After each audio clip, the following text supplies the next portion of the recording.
Hello and welcome back to the Battery Podcast. Took a bit of a bye week along with the PLL there, but we are very happy to be back. I am one of your hosts, Aidan, And I'm Jack.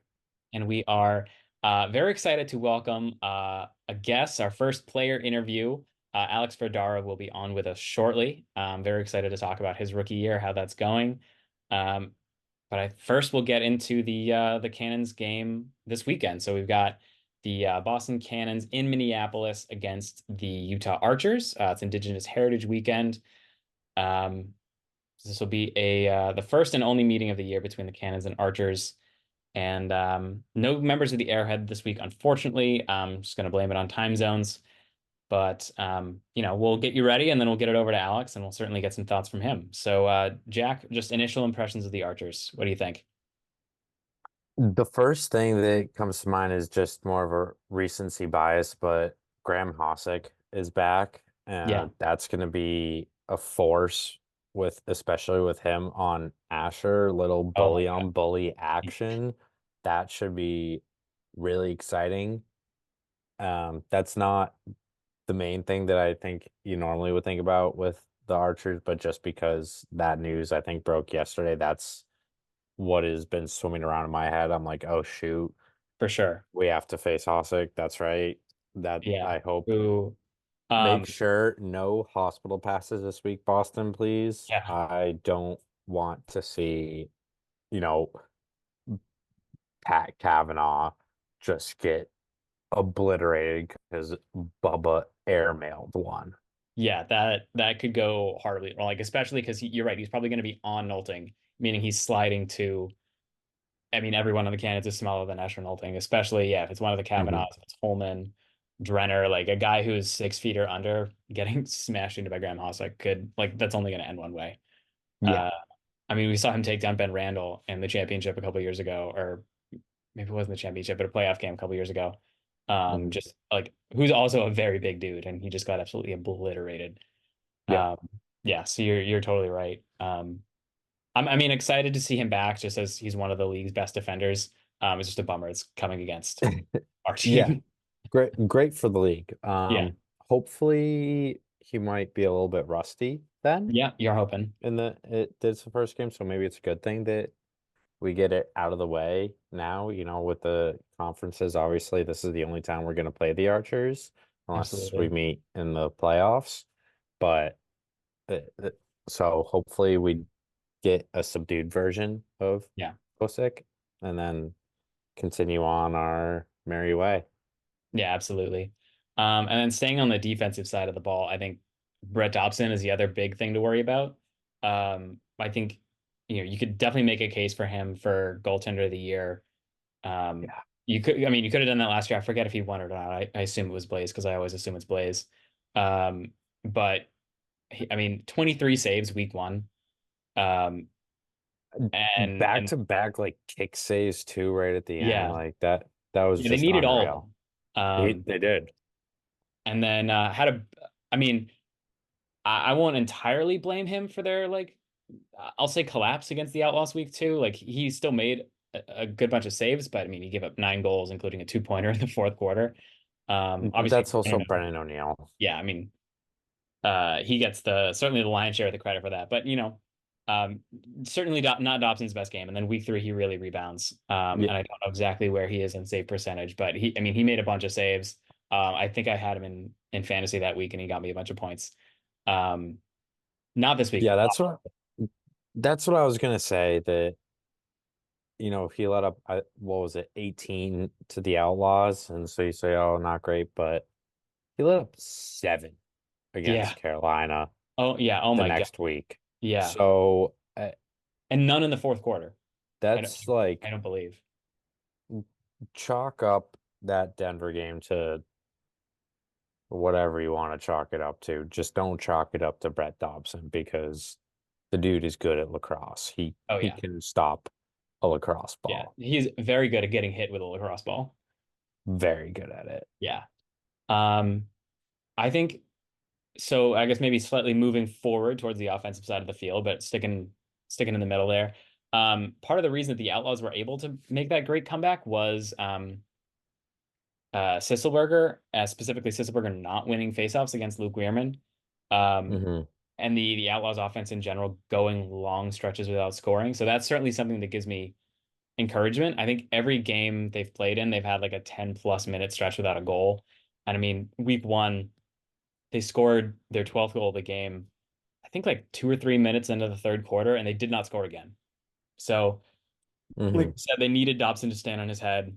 Um, week two against the Outlaws, they get outscored 10-3 in the fourth quarter. And then obviously O'Neill scores the winner in overtime.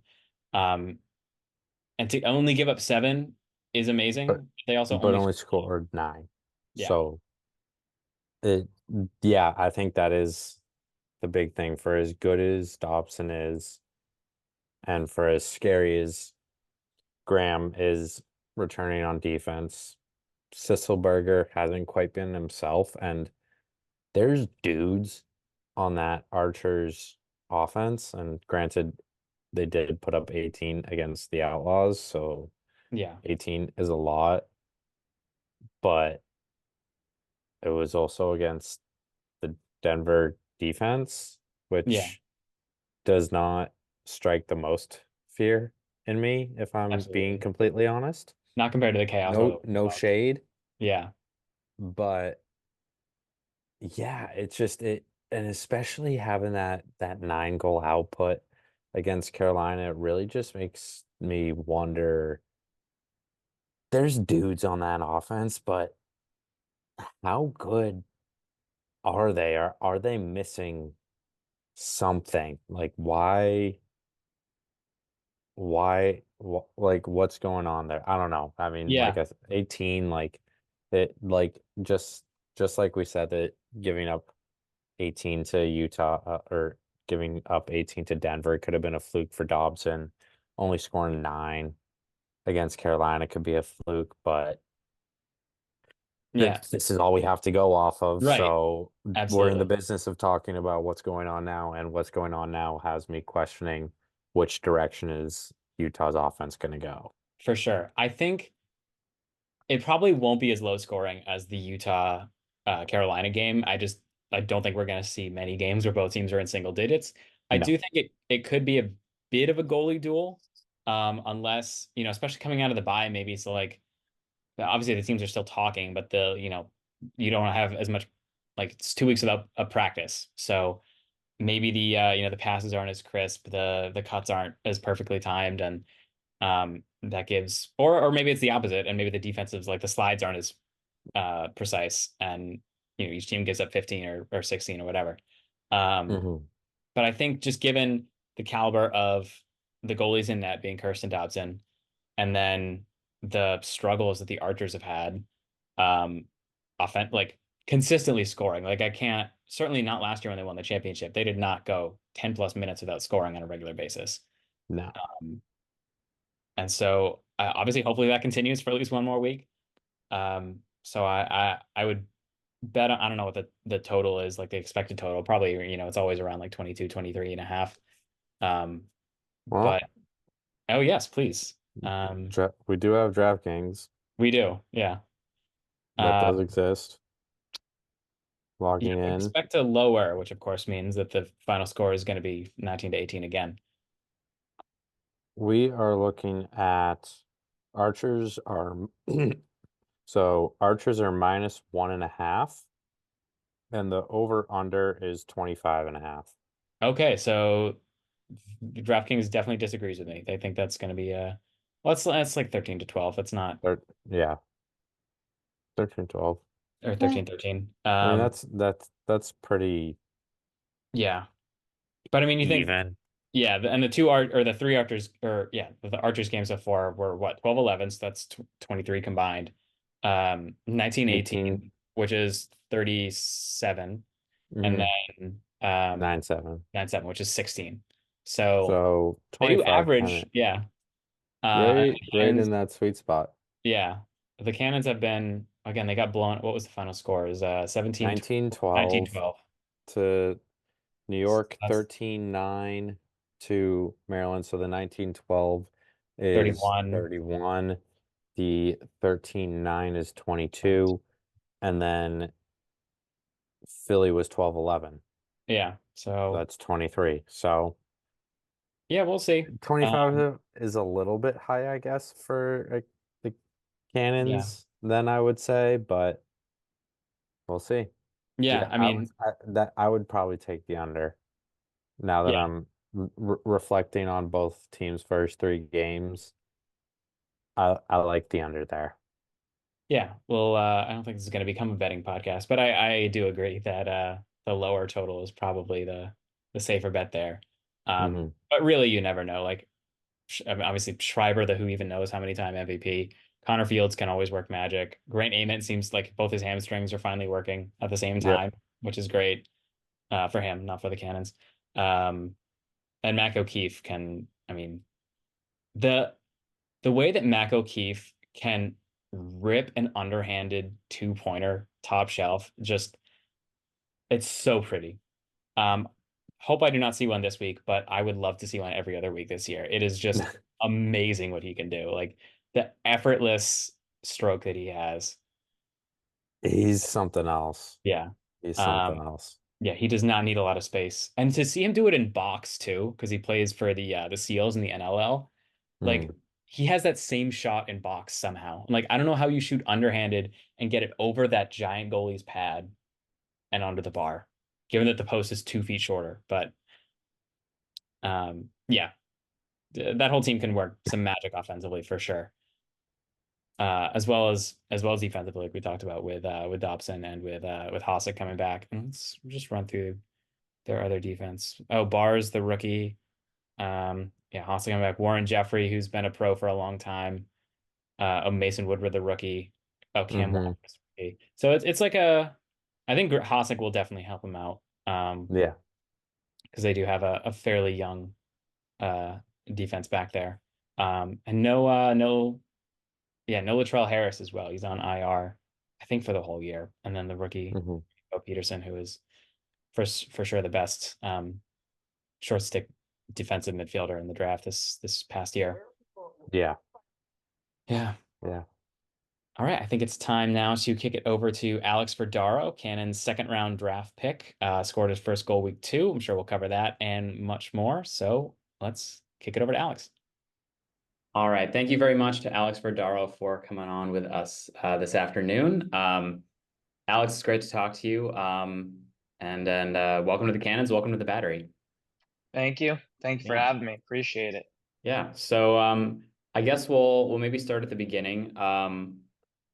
How likely did you think it was going into the end of the year, going into May, that you were going to get drafted? And did you have any like thoughts or preferences as to where you wanted to go?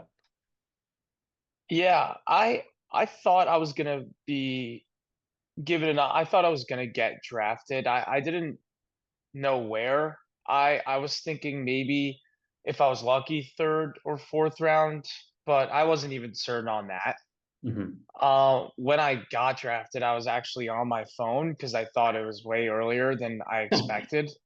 I was texting some friends saying, "Oh, where do you think Well, a bunch of Princeton guys went right before me, so we were Yeah, chatting, saying congratulations, and then I look up and my friends, my Georgetown roommates at the time were going nuts. So yeah, that was a funny experience. definitely. Yeah, so I wasn't certain about where I was gonna go either. However, Coach Mitchell, who I've been fortunate enough to play under for several years at Princeton, gave me a call week before, but by no he hinted at the idea of drafting me. He mentioned playing multiple positions, Mm. but no means did I come out of that call saying, I will have a concrete spot on the Cannons training camp roster." So that is what really happened there, and I'm very grateful that I got picked early, and it was to the Cannons. Yeah, absolutely.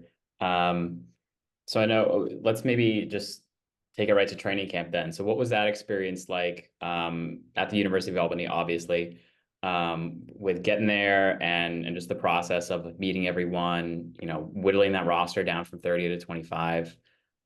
Just what was that week like for you? Yeah, so I think it's a lot different it's a different experience for those coming straight out of college compared to the guys who've been playing in the league. One, the guys know what it's like. They know the processes. There are, I think, training camp relatively holds the same structure. So for me, I think one advantage was one that you hear frequently is that I'm coming right out of the season in shape. Mm. So I did not have to really build up speed or strength because I was concluding my college year. But in terms of the training camp itself, I had a blast, and I think the reason why I enjoyed it so much was how great my teammates and coaches were. They made it really easy for me to adapt, and um, I would say not too long before I had introduction to a new team, I had this a similar experience at Georgetown where I was coming into a locker room, not really knowing many faces, and I just had to adjust. And I may have recycled some stories that I've told Georgetown guys to some of the Boston guys, but yeah, all jokes aside, the guys on the team are what makes the program great, and the support was phenomenal. Chris Islanian, who was a volunteer assistant at Princeton for a few years, was willing to help me out during practice because he knew that I was familiar with all of Coach, not all of, but many of Coach Mitchell's principles that we use here that are very similar to Princeton. However, what I didn't know was how to apply them to the competitive nature and the speed of the PLL. So, uh, yeah, Coach A is what I still call him in my head whenever I see him. But I'm very grateful that he was willing to help me out there. Yeah, that's such a huge leg up for you having that transition of a coach that you'd already played for, playing in a similar offense, of course not the same because like you mentioned Yeah, the pace and just like obviously no offense to any of your college teammates, but the skill level at the PLL is just incredible. yeah, Top to bottom. absolutely. Yeah. Um, so you weren't in the lineup week one, but week two you managed to crack the lineup. Got a goal against the Whip Snakes, first career goal. What was that moment like for you? Just that initial moment on the field, maybe like post game with your family or friends, and then where's that ball now? Yeah, those moments you never really forget. Yeah. I have my first collegiate goal against Monmouth in our opening game at Monmouth saved on my phone. It's like a phone recording of the huddle clip. Mm. And I time to time will scroll through my camera roll and look at it and just and crack a smile. And yeah, this was definitely a leg up from that experience for Yeah. sure. And in the moment of scoring the goal, I kind of didn't even realize the ball went in, but I heard the horn or whatever the crowd, and I immediately just started smiling and couldn't stop smiling. So and right there it was Asher, like kind of like the big man giving a hug. So it was really funny. And yeah, and right after that, you have to remember that you're in a game, and of course it's all great, but back to focusing up and trying to get the job done and playing lacrosse at your highest level. But yeah, got a quick interview after, of course, and Mhm. those situations for me are definitely new. I wanna focus on the game, and especially someone who needs to be focusing on the game to learn more because it was my first actual PLL game. Um, I want all the eyes and ears on the game itself. So yeah, it was a phenomenal experience. The ball is hanging on a shelf in my room that has a bunch of other accolades from high school and some college stuff. So yeah, it's hopefully the first of many PLL related accolades, and hopefully I need to make some room up there. Yeah, absolutely. We'll get another spot for goal 100 at the very least. Probably not happening Yeah, this year, but a couple years down the line. let's hope so. Yeah. So when you went to the Cannons, obviously we talked about your connection with Coach Mitchell. Was there anyone on the Cannons you were particularly excited to play with? And then the flip side, is there anyone on another team you were particularly excited to play against, like a college teammate or just someone you looked up to for a while? Yeah. Well, that's a tough one, of course. There's so many great players on every team. I would say the two obvious ones from an offensive perspective are Marcus and Matt Cav. Uh, those guys have seen and done it all when it comes to the game of lacrosse. I was at Hofstra when Matt scored his game winner, the Matty Ice Oh, that's goal. awesome. So I've gotten to see a lot of these players in the league who are older play at Hofstra because of how I live 20 minutes down the road. Mm-hmm. And I would say one of the players that not many people would like say this is supposed to be respectful, but is Zach Goodrich. I mean, Mm. I'm an offensive player, but when I was growing up, I thought that he was one of the pioneers for the specialized defensive midfield position, and he brought a lot of attention to that role and the importance of it. So I thought that was a really cool experience, and I was looking forward to playing against him in practice as well, seeing what a guy like him and the experience he has and what it's like going against Goody. So yeah, I would say that's like the sleeper, if you will. That's a great answer. Yeah. Um, on the other hand, I am excited to play against the Atlas. I didn't suit up week one, so I didn't really get to play, but of course I want to beat them regardless. And I guess the reason why is because my best friend since I was 5 years old starts down low for them. Played high school, Gavin Adler's. Yeah. We went to high school together. I mean, he has always been in my life when it comes to the game of lacrosse. He played defense, I played offense in high school, so you can guess what happened every day in practice. And we're best friends, so we're bashing heads. And then we went to college rivals, and unfortunately, I've never beaten Cornell, and I that's all I ever hear is never having one game against them. They were always good games, but we never came out on top. Even when we won the Ivy League, we didn't get the chance to play them. So yeah, I have to live with that, and I would very much want to beat the Alice. Mm. I think we play in Fairfield is the next opportunity. So yeah, Yeah, I'm marking that on the calendar. for sure. Yeah, as am I. I'll definitely be at that game. Hope to see you. I mean, this does not look like the year to beat the Atlas, unfortunately, but I'm I sure. know, I know, they're very good, but Yeah, stick around a couple years. I'm sure you will. You'll get that dub to lord over Gavin for hopefully many years to come. yeah, Yeah. Um, Good question I have for you, Alex. Uh, you mentioned that you grew up near Hofstra. So does that mean that you were a Lizards fan growing up? And what was your opinion of the Cannons growing up then? If that's the case, then was there sort of that New York Boston rivalry, and how does it feel now to be playing for Boston?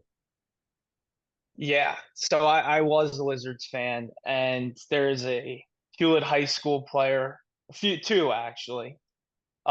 Max Sebald was oh one of yeah. them, who he was not like a rival to Paul Rabel, but those two players were like the king of the midfield position at Yeah. that time, and They did get traded I for was each other. what? They did Yes. get, yeah. So there was, I don't know if there was animosity, but I was a huge fan. I went to his finals against Cornell against Syracuse in Gillette Stadium. Hmm. And then Steven DiNapoli, who played for Hofstra, played for the Water Dogs and a number of different teams. Um, Similar to what I was saying about Goodrich, was one of those guys who's pioneered that defensive mid, the specialized position. He was my high school coach. So these were both Lizards guys, and they were both Hewlett High School guys. And Hewlett High School does not have the same amount of lacrosse production as our neighbors, is Garden City and Manhasset. So yeah, I wasn't a huge Boston Cannons fan as I was a Wizards fan, because it was like Long Island's only sports team. If you want to call the Islanders, you could say that as well. But Yeah, I went to a bunch of games. From at different ages, from when I was really young to even in high school, or like right younger, I would say earlier high school years. Um, yeah, and I enjoyed watching them play, and I always had my jaw was on the floor watching these guys, especially Max. I wore 42 growing up because Max was 42, so he was always a guy I looked up to, and I would not say that I was wearing a Paul Rabel number or a Boston Cannons player for that matter. Yeah. Well, it's awesome. Do you have anything, like anything to say to Cannons fans now that you've obviously not switched sides full term. You can be a fan of the Jets or Giants or whatever. But now that you're on the Boston side of the lacrosse rivalry, at least, anything to say to Cannons fans? Yeah. Um, Although I grew up a New York sports fan, so I'm a Knicks, Yankees, Rangers, Giants fan. And many are aware of the animosity between those two powerhouses, the New York, Boston, even though some New York teams haven't been a powerhouse for too long. I love Boston, and what makes Boston great is that the Cannons will be playing in Cambridge on July 5th and 6th. So, Boston fans, get those tickets or turn your TVs on to ESPN and come support us. Absolutely, yeah. I think we've got a good supporter section so far. We've been talking to the our contacts at the league, and we know we have at least a few more tickets sold than they had in Charlotte. So we know how passionate that crowd was. So I think it's Yeah, gonna be really great, especially given the long legacy the Cannons have in this yeah, city, far longer right than after July 4th as well. So yeah, the absolutely historical game for sure. Yeah, games really. Um, games. Yeah, yeah, I want you guys to beat the Water Dogs so badly. yeah. Yeah, there seems to be a growing rivalry there, and I think it's great for the game, to be honest. Oh, Given that the absolutely. league is it's very young and new, it's going to be cool down the stretch, and how many years the league continues, that there's going to be rivalries being built, and I think that one is it's safe to say that one may be a very prominent rivalry. Absolutely. Yeah. So if we could maybe talk about this upcoming game in Minneapolis, maybe wrap it up with that because that was the first half of Sure. our episode. What do you guys think that you'll or where do you think you'll be able to attack the Water Dogs most effective, or not the Water Dogs, the Archers most effectively? And then where do you think the Archers will try to do the same to you? Yeah, I think for us, we're always looking to push transition, but not too much where we're starting to lose a little bit of leverage. So I think we can gain some advantages in transition as well as in the two-man game offensively. Uh, the Archers trust their personnel to do their job defensively, so it's a lot of one-on-one pressure and less support and sliding and help. So there's oftentimes you may not see a slide guy prepared. So they're essentially testing you to win your matchup one on one. So we need to do a great job of winning those matchups and getting to dangerous spots or drawing attention, slide or help. So I think that's where we can gain an advantage. On the other hand, the Archers are they're very well rounded team and they're really known for their offensive firepower. So I think they may push some transition a little bit. They have some really young athletic defensive midfielders, one being a great friend of mine and Bo Patterson. But Hmm. I believe they're trying to get their offensive talent on so they can just start humming the ball and getting it to their guys that they trust most. So uh, from there, I think that's where they're trying to gain advantage is relying on their talents and some of those really good shooters who don't need much room to get the ball in the net. So yeah, I think it's going to be an awesome battle between two really great teams, and yeah, I'm looking forward to it. Yeah, as are we. We'll definitely be cheering you guys on from our watch party at West End Johnnie's, which we'll make sure we'll hit again in the outro. But we hope we can get a big crowd to cheer you guys on and an even bigger crowd in 2 weeks uh, Absolutely, at yeah. the stadium. Yeah. Jack, anything else you wanted to ask him before we wrap up? No, I think that about does it, Alex. We really appreciate you coming on here. This is awesome. I apologize for my little technical difficulties, but this is great.